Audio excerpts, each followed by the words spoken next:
कोण आहेस तू बाई असं मला खरंच विचारावं असं वाटतं. आज जर खरंच विशाल नसता त्या गेममध्ये तर रुचिता तू काय केलं असते? अनुश्री तरी इंडिव्हिज्युअल काहीतरी करताना दिसते. दीपालीताईचं कौतुक वाटतं. दीपालीताईने तर सणकन एक वाजवून बाहेर निघायला हवं होतं. एक उद्धट आणि एक स्पष्ट वक्ता ह्याच्यामध्ये एक थिन लाईन असते. बरोबर. सो रुचिता तू उद्धट आहेस, तू स्पष्ट वक्ता नाहीस. अनुश्री होती पण आता ती करेक्ट ट्रॅकवर आहे. हे दिवस तुम्हाला कंटेंट म्हणून तुम्हाला बिग बॉसवालेही ठेवतील, पण नंतर एका पॉईंट नंतर तो कंटेंट नको नकोसा वाटतो, मग तुम्हाला बाहेर काढलं जातं. पोहे असू देत, मग अजून काय असू देत, म्हणजे बापरे बापरे अंडी असू देत, अरे काय नॉनसेन्स. मला बिग बॉसला हा प्रश्न विचारायचा आहे. बिग बॉस, आमच्या सीझनच्या वेळेला तुम्ही नॉमिनेशन डिस्कस केल्यानंतर शिक्षा द्यायची. अनुश्री जेव्हा प्राजक्ताशी बोलत होती तेव्हा हे बोललं गेलं की काटा ग्रुपला टार्गेट करायचं आहे. मग हे नॉमिनेशन डिस्कस झालं ना, मग त्यांना शिक्षा झाली पाहिजे. त्यांना तुम्ही सगळ्यांना नॉमिनेट करा टोळी ग्रुपला, म्हणजे मग त्यांना कळेल. राखी गेल्या सीझनला पण आली होती, राखी हिंदीच्या सीझनला सुद्धा जाते. तेव्हा बोलवलं जातं हा की मला बिग बॉस करायचंय, मला घ्या असं नाही. तिला बोलवलं जातं कारण तो ग्राफ तसा खाली गेलेला असतो, तो त्याला अप करण्यासाठी. आणि राखी आल्यापासून तुम्ही सगळे हल्लेला. नमस्कार, मी दीपाली म्हात्रे आणि तुम्ही पाहताय लोकमत फिल्मी. बिग बॉस मराठीच्या 6व्या सीझनची खरं तर खूप जास्त चर्चा आहे. माझ्यासोबत बिग बॉस आधी करून गेलेली एक व्यक्ती आहे, अर्थात रुपाली भोसले. रुपाली, स्वागत आहे लोकमत फिल्मीमध्ये. हाय. बिग बॉस फॉलो करतेस डेस्परेटली? कारण मी तुझ्या स्टोरीज बघते, काही ना काहीतरी तू काहीतरी त्याच्यावर एक रिव्ह्यू पोस्ट करत असतेस. करते बिग बॉस. मला बिग बॉस एकंदरीतच हा गेम शो आवडतो. मी हिंदी फॉलो करते, मी मराठी फॉलो करते, मी हा सीझनही फॉलो करते. ओके, पण काय यंदाचं बिग बॉस बघता एकंदरीत? आता महिना झालाय, 1 महिना झालाय, 4 एविक्शन झालेले आहेत. काय वाटतं एकंदरीत खेळ बघून? कारण पहिले असणारं बिग बॉस, पहिले 3 सीझन आणि आत्ताचे कंपॅरिझन होतच असतं प्रत्येक सीझन आल्यावर. या सीझनमध्ये तुला काय चांगलं वाटतंय, काय वाईट वाटतंय? अर्थात वाईटच वाटतंय, कारण ज्या पद्धतीने सतत वाद चालू आहेत, सतत एक आवाज म्हणजे म्यूट करावा आपल्याला, टी व्हीचा आवाज, आणि बघावं असं त्यांनी एकंदरीत घराचं वातावरण ठेवलेलं आहे. कॉन्स्टंट राडे, कॉन्स्टंट भांडण, कॉन्स्टंट काही ना काही, म्हणजे तू एच का म्हणालीस, तू काच माझ्याकडे बघतेस, त्याच्या प्रत्येक छोट्या छोट्या गोष्टींवरनं वाद घालतायत. म्हणजे ते इट इज व्हेरी निगेटिव्ह असं मला वाटतं. म्हणजे आवडण्यासारखं असं काही करत नाही आहेत ते. कारण 1 महिना गेल्यानंतर कदाचित थोडा गेम कळतो आणि मग काही जणांचे गेम पुढे येतात आणि मग थोडा गेम इंटरेस्टिंग होतो. पहिल्या 2 आठवड्यात तर अर्थात काही कळत नाही कोणाला, पण 1 महिना झाला तरी आता थोडंसं तुला वाटतं की कोणाचा गेम इम्प्रूव्ह झालाय किंवा नाही अजून? मला राकेश बापट आवडतो. मी डे वनपासनं राकेश बापटला I am supporting Rakesh Bapat. त्याच्यानंतर तन्वी कोलते चांगली खेळतीये. ज्या वेळेला ती चुकली होती, पहिल्या आठवड्यात ज्या पद्धतीने ती वागत होती, ज्या पद्धतीने ती बोलत होती, मी तिच्याबद्दलही लिहिलं होतं. पण जेव्हा ती चांगलं वागली तेव्हाही मी तिच्याबद्दल लिहिलं. सो ती एक चांगलं खेळतीये. आपल्याला वाटतं सागर कारंडे तो बॅकफूटला आहे किंवा तो काही खेळत नाही आहे, पण तो व्यवस्थित पद्धतीने मला असं वाटतं की तो त्याची जागा निर्माण करतोय, बनवतोय. त्याच्यामुळे तू बघ ना, म्हणजे कॅप्टनही झाला तो नॉमिनेशनमध्येही नाही आहे. सो तो नक्कीच टोळीच्या ग्रुपमध्ये आहे की तो काटा ग्रुपमध्ये आहे की तो बाल्कनी ग्रुपमध्ये आहे, तो सगळीकडे आहे. त्याने सगळ्यांबरोबर चांगलं एक बॉन्ड तयार केलेलं आहे आणि तो उगाच राडे करत नाही आहे. तो म्हणजे मला वाटतं राकेश बापटच म्हणाला होता की सचिन म्हणाला होता की एक एक्झाम्पल सेट करू शकतो आपण की बिग बॉस म्हणजे फक्त राडा नाही, बिग बॉस म्हणजे फक्त भांडण नाही. शांत राहून सुद्धा आणि न वाद घालता, न राडे करता सुद्धा तुम्ही बिग बॉसमध्ये खेळू शकता आणि बिग बॉस जिंकूही शकता. म्हणजे हे जे काही चाललंय, म्हणजे अनुश्री बद्दलही मी म्हटलं होतं, ज्या पद्धतीने अनुश्री, तिचं नाव काय दुसरीचं, तिचं नावही मला पटकन येत नाही, रुचिता ज्या पद्धतीने दीपाली आणि राखी सावंत आणि राकेश बापट तिघांनाही ज्या पद्धतीने बोलत होती, ते त्याच्यावरनं मला असं खरंच विचारावं असं वाटलं की कोण आहेस तू बाई असं मला खरंच विचारावं असं वाटलं की वाय का. म्हणजे हा गेम शो आहे, it is completely a reality show, game show आहे. त्याच्यानंतर मग तुम्ही सॉरी म्हणण्यात काहीच पॉईंट नाही आणि अर्थ नाही त्या गोष्टीला. तुम्ही काय बोलताय, का बोलताय, म्हणजे आज जर खरंच विशाल नसता त्या गेममध्ये तर रुचिता तू काय केलं असतंस हा प्रश्न मला खरंच विचारावा असं वाटतो. अनुश्री तरी इंडिव्हिज्युअल दिसते, अनुश्री तरी इंडिव्हिज्युअल काहीतरी करताना दिसते. मग ती काटा गँगमध्ये पण ती प्रॉपरली तिच्या गोष्टी ती सांगून आलेली आहे तन्वीला, आणि तिने जाऊन प्राजक्ताबरोबर पण सॉर्ट केलं. एक्झॅक्टली. ती मग टोळीमध्ये सुद्धा ती त्या पद्धतीने वावरते. तुझं काय, तू फक्त वाद घालतेस, म्हणजे काहीच गरज नव्हती. कालचा एपिसोड मी बघितला, मला असं झालं की अगं ती तुला म्हणते उठ, तुझ्यामुळे दोनदा कुकडुकू झालं, तू झोपतीयेस, तू म्हणजे जर विशाल कॅप्टन झाला असता तर तू केलं असतंस का? मग हे मुद्दाम पोख करून वाद उकरून काढणं आणि घराचं सगळं डेकोरम हलवून टाकणं, ह्याला गेम नाही म्हणत. पण पहिलंच माझ्या मते त्याच एपिसोडची सुरुवात होताना ती माईकमध्ये म्हणाली, पण जर मला बिग बॉसने परमिशन दिली तर कदाचित मी सगळेच नियम आज मोडून टाकेन. मला बिग बॉसने परमिशन द्यावी Exactly. की मला तिच्या कॅप्टन्सीमध्ये फार काही चांगलं नाहीच करायचंय. मग हे पण दिसतंच ना ग ऑडियन्सला बाहेर, आणि ह्याच्यामुळे तुम्हाला वोट मिळणार आहेत का? तर नाही मिळणार आहेत तुम्हाला. काही दिवस तुम्हाला कंटेंट म्हणून तुम्हाला बिग बॉसवालेही ठेवतील, पण नंतर एका पॉईंट नंतर तो कंटेंट नकोसा वाटतो, मग तुम्हाला बाहेर काढलं जातं. आहेच की दॅट्स अ गेम शो. त्यांना काही म्हणजे मग बिग बॉसवाल्यांना सुद्धा काही एक्झाम्पल हा सेट नाही करायचा ना की अशा लोकांना आम्ही टॉप 5 आणि टॉप 2 मध्ये घेऊन गेलो, हाही एक्झाम्पल सेट नाही करायचा. याच्या पुढच्या बिग बॉसला कोणतेच कंटेस्टंट तयार नाही होणार ना असा जर एक्झाम्पल सेट झाला तर. आज इतकी वर्ष सातत्याने बिग बॉस चाललाय, एक तो स्टँडर्ड आहे त्या बिग बॉसचा, एक तो ऑनर्ड शो आहे, आणि तुम्ही काय वाट लावताय त्या शोची? कशासाठी? म्हणजे छोट्या गोष्टींसाठी. मग ते पोहे असू देत, मग अजून काय असू देत, म्हणजे बापरे अंडी असू देत, अरे काय व्हॉट नॉनसेन्स.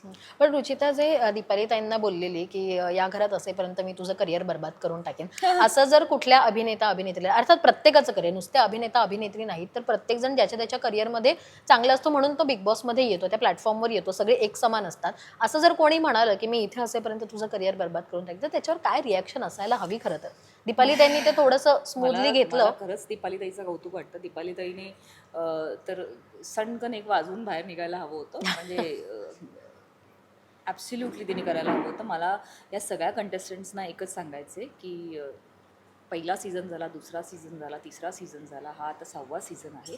राखी सावंत तेव्हाच येते बिग बॉसमध्ये जेव्हा तुम्ही एंटरटेन करायला कमी पडता. एक्झॅक्टली. जेव्हा शोचं जेव्हा ग्राफ खाली जातो ना, तेव्हाच राखी सावंतला बोलवलं जातं. So Rakhi Sawant is a big name. म्हणजे मग तिने तिच्या आयुष्यात काय स्ट्रगल केलं आहे, किंवा तिने तिच्या आयुष्यात काय एक जागा निर्माण केली आहे, ती तुम्हाला अजून गाठायची आहे.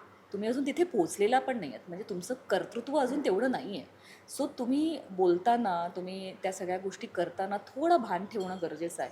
राग प्रत्येकाला येतो, हे बघ, म्हणजे तो शोच तसा आहे की त्या जर तू आत्ता माझी मैत्रीण आहेस तर काहीतरी असं घडतं जिथे आपण एकमेकांच्या अपोजिट येऊन आपण भांडतो, आपण वाद घालू, आपण काय करायचं ते, पण स्टील की बाबा आपण काय बोलतोय. म्हणजे तू राखीला जे काही बोलली ती रुचिताच ना, रुचिताच. लिस्सी, दिस इज व्हॉट यू आर, म्हणजे सॉरी तूही एक कलाकार आहेस, पण तुझं नाव पटकन येत नाही, पण राखीचं नाव ठळक आहे, कारण तिने तिच्या आयुष्यात खूप काम केलेलं आहे. She is way senior to you. मग दीपाली असू देत किंवा मग राकेश बापट असू देत, तुम्ही काही अजून केलेलं नाही आहे. एक डान्स रियालिटी शो झाला, त्याच्यानंतर आत्ता तू ह्या शोमध्ये आहेस. त्याच्या आधी तू कोण, बिग बॉसमुळे तू आम्हाला कळलीस, म्हणजे तुझं अजूनही नाव तेवढं ठळकसं येत नाही आहे, अजून लक्षात येत नाही आहे, पण बिग बॉसमुळे की अच्छा ही ओके असं. बरं, मी 2-4 जणांना विचारलं की ही नक्की काय, म्हणजे हिने काय केलं याच्या आधी, असं विचारावं लागलं. सो दिस इज व्हॉट, अजून तरी आपण काही केलेलं नाही आहे. सो ज्या पद्धतीने ती राखीला बोलली, तर मला एवढंच तिला सांगायचं किंवा एकंदरीत सगळ्या कलाकारांना तिथे, की राखी गेल्या सीझनला पण आली होती, राखी हिंदीच्या सीझनला सुद्धा जाते, पण तेव्हाच पाठवतात तिला, किंवा तेव्हाच बोलवलं जातं हां, की मला बिग बॉस करायचंय, मला घ्या असं नाही, तिला बोलवलं जातं. मानाने सन्मानाने तिला बोलवलं जातं, कारण तो ग्राफ तसा खाली गेलेला असतो. तर त्याला अप करण्यासाठी आणि राखी आल्यापासनं तुम्ही सगळे हल्लेला, Exactly. तुम्ही जागे झालात, हे तर तुम्ही डिनाय करूच शकत नाही. कारण ऑडियन्स म्हणून जेव्हा आम्ही बघतो तेव्हा आम्हाला दिसतं हो की तिने हलवलंय, लिटरली घर हलवलंय. मग प्रभूलाही तिने ऍक्टिव्ह केलं, हो. मग तिने रोशनलाही रोशन ऍक्टिव्ह केलं. एक्झॅक्टली म्हणजे ती करेक्ट बोलले भाऊच्या धक्क्यावर की तिने तिने काही अपशब्द नव्हता काढला. आता जर मला कोणी म्हणाला की अरे ती कोण आर्टिस्ट असं, तर ती माझ्यासाठी शिवी नाहीये. बरोबर करेक्ट आहे, हो मी आहे आर्टिस्ट, मी कलाकार आहे. कोणी म्हटलं अरे तो कोरिओग्राफर आहे, तर त्यांना त्यांना त्याची ती काही शिवी नाहीये. दॅट्स एक आयडेंटिटी आहे ना बरोबर. त्या गोष्टीचं. तसं राखीला आठवलं नाही नाव, जसं मला आता रुचिताचं नाव आठवलं नाही, तसंच की बाबा ती कोण, हा ती, असं जेव्हा मी म्हटलं तर दॅट इज नॉट इन्सल्टिंग. नाही आठवत असं येतं की सगळ्यांची नावं थोडी आठवणार आहे. बरं ती राखी आहे, नाही आठवलं तिला नाव. ती म्हणाली की अरे जे काही ती म्हणाली रोशनसाठी, पण तू जे वेगळ्या पद्धतीने घेऊन गेलीस बाहेर आणि तू आग लावलीस. बरोबर So ते आग लावायची काहीच गरज नव्हती. आणि त्याच्यानंतर जे काही रोशन आणि मग सचिन आणि सगळे तुम्ही जे काही पेटलात वॉज नॉट राईट. तुम्हाला मुद्दाच कळला नाही. बरं मग जर ते चुकीचं असतं ना, तर मला 100% माहिती आहे की राकेश बापटने स्टँड घेतला असता. कारण तो नो नॉनसेन्स माणूस आहे. ज्या पद्धतीने आता बघ, माणूस एक आठवडा अभिनय करू शकतो, 2 आठवडे, आज 1 महिना झाला तो तसाच आहे. सो तो अभिनय नाही ना करू शकत 1 महिना झाला. सो तो त्यांनी स्टँड नक्कीच घेतला असता, पण त्यांनी स्टँड घेतला नाही याचा अर्थ तो तुम्ही चुकीचंच पोर्ट्रे केलं बाहेर जाऊन. आणि त्याच्यानंतर जो काही राडा झाला, त्याच्यानंतर जे काही रुचिता ज्या पद्धतीने नाटक आणि जे काही झालं, म्हणजे बापरे ह्याला एक उद्धट आणि एक स्पष्ट वक्ता, ह्याच्यामध्ये एक थिन लाईन लाईन असते. असते बरोबर सो रुचिता तू उद्धट आहेस, तू स्पष्ट वक्ता नाही आहेस. अनुश्री होती, पण आता ती करेक्ट ट्रॅकवर आहे. एक्झॅक्टली तिने तिचा गेअर चेंज केला. तिला कळलं की भाई हे असं करून आपल्याला नाही वावरायचंय. जरी टोळी विशाल तुझी भाषा आली तोंडात, टोळीचं जरी कौतुक झालं असलं तरी सुद्धा दुसऱ्या वीकमध्येच टोळीचं कौतुक असं खाली आलं. सो विशाल तू एकटा गेमर नाही आहेस, तुला एकट्यालाच गेम कळतो असं नाही आहे. काही जे आहे ते खूप शांतपणे कधीही तुझा काटा काढतील, जसं काटा ग्रुपने काढला, ते तुला कळणारही नाही. म्हणजे जे तू फ्रस्ट्रेशनमध्ये बोललास सुद्धा की मी एवढी मेहनत केली, मी एवढं सगळं केलं, एंड ऑफ द डे जर कोडं चुकलं आणि कोडं चुकल्यामुळे जर हे असं होणार आहे, पण तोच गेम आहे ना बाबा. म्हणजे राखी वेडी नाहीये तिथे. राखीने बिनविरोध तुम्ही जिंकलात. हे जे काही केलं, तुला काय वाटतं, राखी इथेही देऊ शकली असती, किंवा टास्क जसं तुम्ही रद्द करत आलेला आहात आतापर्यंत, तसा हा टास्क रद्द झालाच असता की. पण तसं न होता आज शेवटी कॅप्टन झाला काटा ग्रुपचा. सो आणि आता नॉमिनेशन मध्ये कोण कोण आहे तेही तू बघ. म्हणजे तुला असं वाटतं की तू एकटाच हुशार आहेस, तर तसं नाहीये. राकेश बापटलाही डोका आहे, तोही खेळतोय. मग तो बॅकफूटवर खेळू देत, नाहीतर अजून तो कुठेही खेळू देत, पण तो प्रेक्षकांना कळतंय की तो खेळतोय. नॉमिनेशनच्या बाबतीत म्हणायचं झालं तर यावेळेला डबल एविक्शन झालं आणि त्याच्या आधीचं जे मला बिग बॉसला विचारायचं, बरं झालं तू बोललीस नॉमिनेशनचं, मला बिग बॉसला हा प्रश्न विचारायचा आहे. बिग बॉस, आमच्या सीझनच्या वेळेला तुम्ही नॉमिनेशन डिस्कस केल्यानंतर शिक्षा द्यायची. तुम्ही आमचं सगळं जेवण घेऊन गेला होतात आणि आम्हाला 1 आठवडा आम्हाला असं जे काही असेल त्याच्यावरती आम्हाला काढावं लागलं होतं. मग यावेळी काय झालं, यावेळी तर खुले आम बिग बॉसचं नॉमिनेशन डिस्कस केलं गेलं. म्हणजे कालच्याच एपिसोडमध्ये अनुश्री जेव्हा प्राजक्ताशी बोलत होती तेव्हा हे बोललं गेलं की काटा ग्रुपला टार्गेट करायचं आहे. मग हे नॉमिनेशन डिस्कस झालं ना. मग ह्याची शिक्षा कशी नाही मिळाली टोळी ग्रुपला आणि बाल्कनी ग्रुपला? मिळायला पाहिजे. काटा ग्रुप डिस्कस नाही करत. जेव्हा ते बादलीतनं पाणी ओतण्याचं जेव्हा चालू होतं, ते नॉमिनेशन टास्क होता, तेव्हा विशाल एक्झॅक्ट मागे बसून इशारे करत होता. हे प्रेक्षकांना दिसते. बिग बॉस तुम्हाला दिसत नाहीये का? 150 कॅमेरा आहेत तिथे. सो हे जेव्हा ह्या पद्धतीचे जेव्हा नॉमिनेशन डिस्कस होतात, तो that is against the rule ना बिग बॉसच्या घरातला. मग त्यांना शिक्षा झाली पाहिजे. त्यांना तुम्ही सगळ्यांना नॉमिनेट करा टोळी ग्रुपला, म्हणजे मग त्यांना कळेल की हे नाही करायचं. प्राजक्ता, विशाल, त्याच्यानंतर त्याच्यामध्ये आय थिंक रोशन, हे सगळे तिथे बसलेले होते मागे आणि तो विशाल इशारे करत होता. हे सगळ्यांनीच बघितलंय. म्हणजे आता ही बघ माझा इंटरव्ह्यू घेते तिलाही माहिती आहे दीपालीला की इशारे करत होता. हे तुम्हाला कसं दिसलं नाही, हा मुद्दा आहे माझा.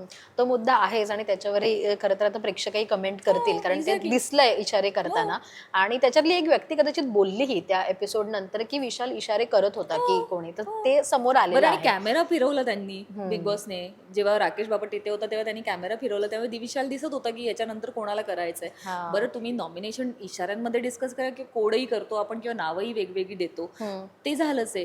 प्लस काटा ग्रुपलाच टार्गेट करायचंय हे ठळक Clear. बोललंय. म्हणजे काटा ग्रुपमध्ये जे आहेत त्यांना टार्गेट करायचं असं जर तुम्ही म्हणालात तर मग ते तुम्ही अगेन्स्ट आहे ना. खुलेआम डिस्कस झालंय असं. पण आता डबल एविक्शन पार पडलंय. यावेळेचं एविक्शन खूप लोकांना जसे आपण एक्सपेक्ट करतो तसे होत आहेत. काही काही वेळेला शॉकिंग एविक्शन असतं आणि बऱ्याच वेळेला आपल्याला शॉकिंग एविक्शन होताना दिसतात. यावेळेला आपल्याला जवळपास कळतंय की नाही आता हा निघतोय किंवा हा निघाला. त्याच्या एविक्शन बद्दल तुला काय वाटतंय? मला असं वाटलं होतं की आयुष इतक्या लवकर जाणार नाही. आताचं डबल एविक्शन तर असं- शॉकिंग असं होतं मला काही वाटलं होतं. इवन करण सुद्धा. पण अगेन जसं भाऊ म्हणाले की फक्त एनालाइज करून काही होणार नाही. त्यांनी 2-4 आठवडे हिंटही दिली बरोबर. की तुझं एनालाइज तू जे करतोयस ते करेक्ट आहे, पण नुसतं ते तुमच्या पुरतंच आहे. ते प्राजक्ता आणि मला प्राजक्तालाही सांगावं आता, म्हणजे ऑफकोर्स हा निरोप तर तिथे पोहोचणार नाही, पण स्टील असं होतं की चांगली प्लेअर आहे ती आणि खेळू शकते उत्तम. चांगली प्लेअर आहे, करेक्ट आहे. तू उगाच वाद घालत नाहीस. तू म्हणतेस की मला तुमच्यासारखं नाही ओरडता येणार, माझा गळा वगैरे सगळं करेक्ट आहे. ती करेक्ट मुद्द्यांवरती बोलते वगैरे.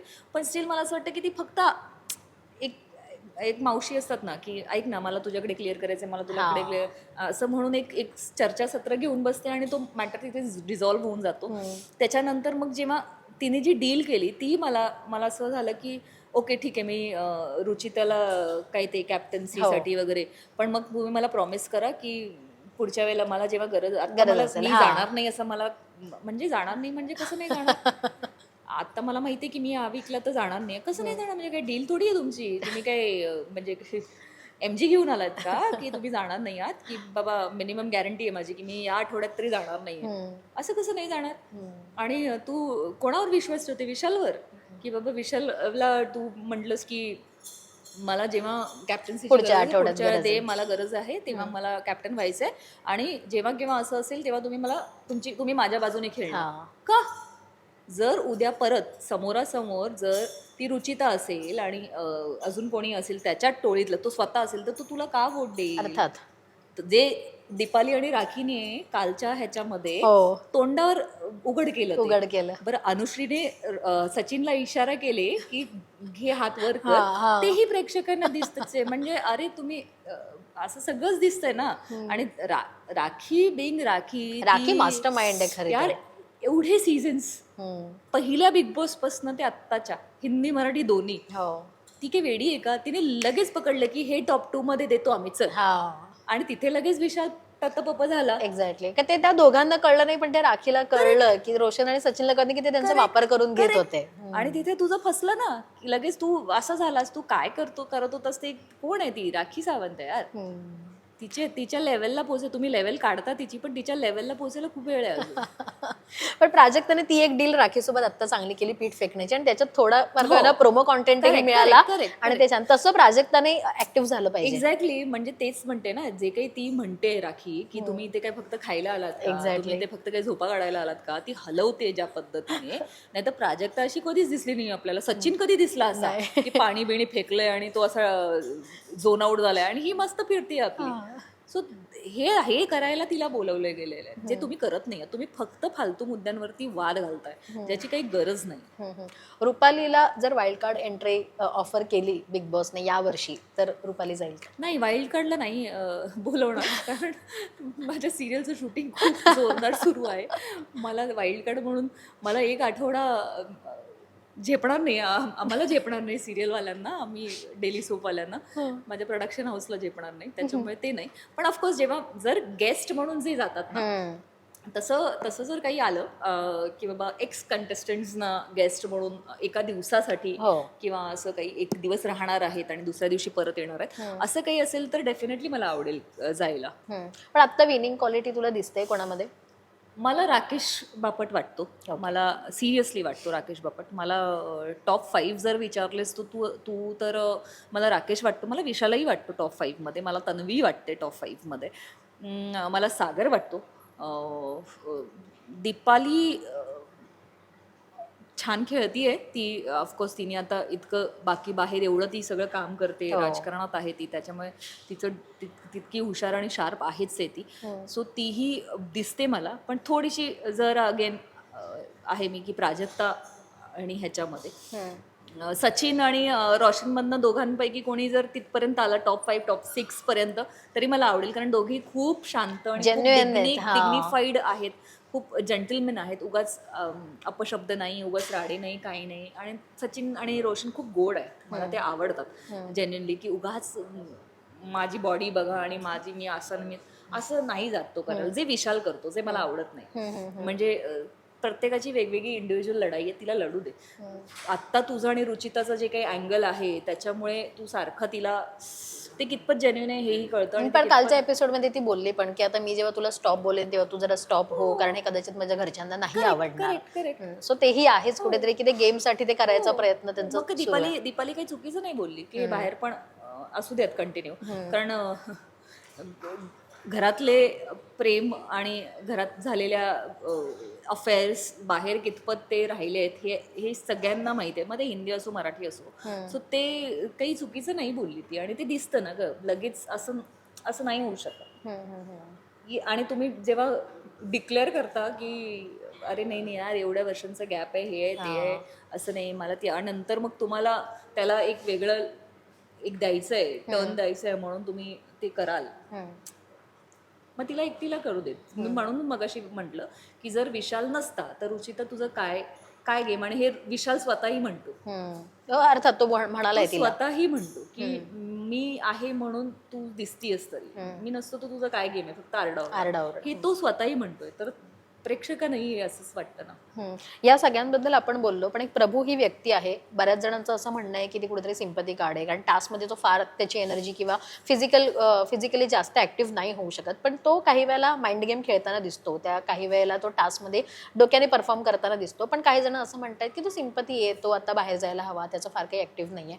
काय वाटतं एक थर्ड पर्सन म्हणून बघताना की जर अशा व्यक्ती असतात त्यांना कितपत गेममध्ये टिकणं. नाही, त्याने तो तन्वीच्या कॅप्टन्सीमध्ये त्याचा मोठा वाटा आहे. त्याने त्या सगळ्या चाव्या शोधून काढल्या. म्हणजे जिथे ती रुचिता स्वतःच म्हणाली की मी गेलेही नसते गेले, पण तू ती शोधून काढली. सो असं नाहीये कोण कधी शाईन होईल काय माहिती नाही. पण ह्यांचं काय झालं ना, आम्ही मोठे शाणे आणि बाकी सगळे, म्हणजे टोळी गँगचं हे खरंच झालेलं आहे की आम्ही खूप शाणे आहोत आणि बाकीचे सगळे आमच्या पुढे काहीच नाही. तुम्हाला सगळ्या गोष्टींसाठी टोळीच लागते, तुम्हाला असं सगळं त्यांचं ना खूप ओव्हर कॉन्फिडन्स झालाय. भाऊनी एका आठवड्यात त्यांचं कौतुक काय केलं ते खरंच खूप जास्त डोक्यात हवा गेली आहे त्यांची.